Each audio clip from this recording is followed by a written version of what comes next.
Good morning, class 12th. Today we are continuing with the chapter Recombinant DNA Technology or the genetic engineering. In the last class, I have told you about the basic technique behind the recombinant DNA technology. Today we shall be discussing about the basic tools which are required for the recombinant DNA technology.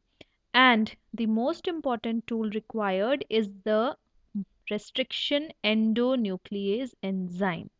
So let us now uh, discuss about restriction endonuclease. I told you earlier also that restriction endonuclease is also called as molecular scissors. Why molecular scissors? Because they can cut a molecule. What is that molecule? That is a macromolecule uh, called as DNA. Now, restriction means which restricts, which cuts. Endonuclease means endo means inside, nuclease means the strand of nucleotides. So, inside, within the strand of the nucleotides, within the sequence of nucleotides, these molecular scissors produce cuts. They can cut the DNA from some specific sites. Okay. See, here I have shown a test tube and you can see the molecular scissors, these restriction enzymes. These restriction enzyme can cut DNA into gene-sized pieces. Okay. See, you can see here. These are single gene of interest. So this all is happening inside a test tube. We have added the DNA which we need to insert, and we have added the restriction endonuclease enzyme. With the time, what happens? This restriction endonuclease enzyme starts its work and cuts the DNA at particular sites. Okay. So why and how it works? What is actually needed for the restriction enzymes to work? Let us discuss about that. See, restriction enzymes, I told you, they produce nicks in the DNA at some specific sites. And these specific sites are called as recognition sites.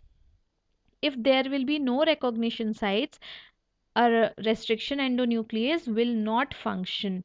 So a particular restriction enzyme, there can be many restriction enzymes. So for a particular restriction enzyme to function, the basic requirement is presence of the recognition sequence, recognition site. If one particular recognition site will be present in the DNA, then only the restriction endonuclease will cut that portion. Okay.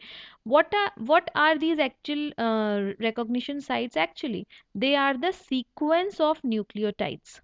See here, these enzymes cut both strands because the sequence they recognize are palindromic. Do you understand what is a palindrome? Palindrome is a sequence which can be which is same when read from left to right or from right to left. Okay, so these two strands are palindromes to each other. I'll show you the example. Palindromic sequences is a must for restriction enzyme to work. What is the first requirement? The presence of a recognition site, and the second requirement is they should have a palindromic sequence. Third point, restriction sites or restriction recognition sites are located on the DNA molecule containing 4 to 8 base pairs in length. Sequences of nucleotides which are recognized by restriction enzymes. This is the same point which I have told you, that on the DNA they have specific 4 to 8 base pairs length. Base pairs can also be written as BP. Further, I have written BP only. So understand, 4 to 8 base pairs length of DNA molecule are recognized as a particular sequence. These they should have a particular sequence, maybe ATGC, maybe AATTCC, maybe CACACA.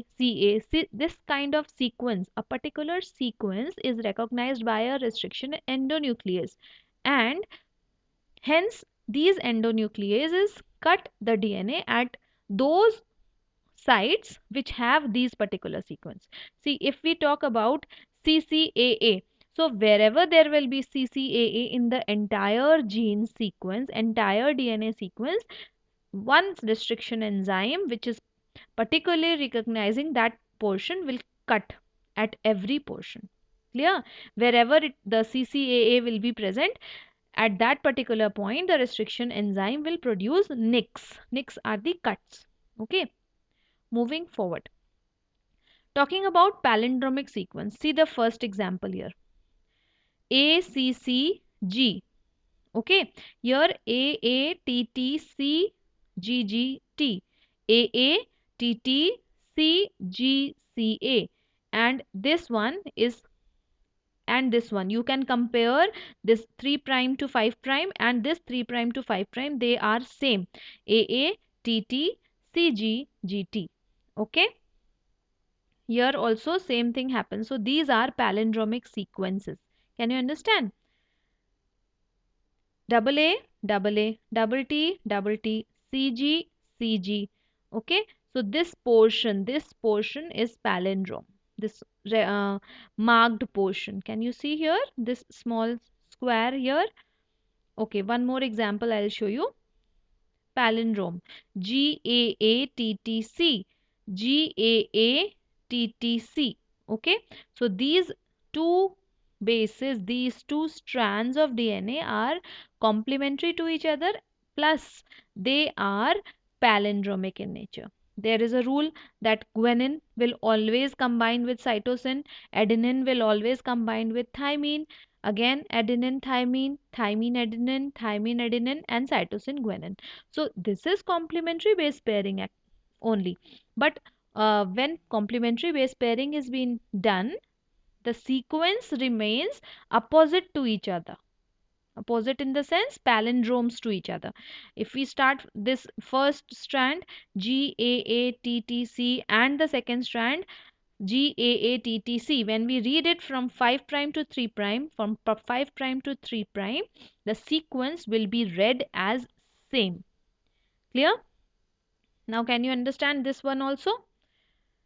Here also CTTAAG, CTTAAG. These are complementary to each other, of course. This whole portion is being shown here. The small portion of this whole sequence. Okay. Moving further on the examples. See the examples of palindromes. I have shown here the palindromes. AGCT, AGCT. So there will be cut produced in between. GGCC, GGCC. So here a cut here. Here a different kind of cut. Can you differentiate? In this what is happening? GGATCC, GGATCC. So these are the names of the restriction endonuclease. So ALU1 is cutting in between G and C. Wherever there will be a sequence of AGCT, AGCT, this ALU1 restriction endonuclease will produce a cut between guanine and cytosine in the chain. Clear? Similarly, HAE third, HAE3, it will recognize the sequences GGCC, GGCC, and will produce a cut between G and C, between G and C when read from 5 prime to 3 prime. Okay, clear? Third example. See, this is very important here. BAMH1. This is cutting GGATCC, GGAATC in between GG, so that a protruding kind of cut is being produced. This is a normal cut, a straight cut, but here a staggered cut is produced. Can you understand the difference? A staggered cut is being generated.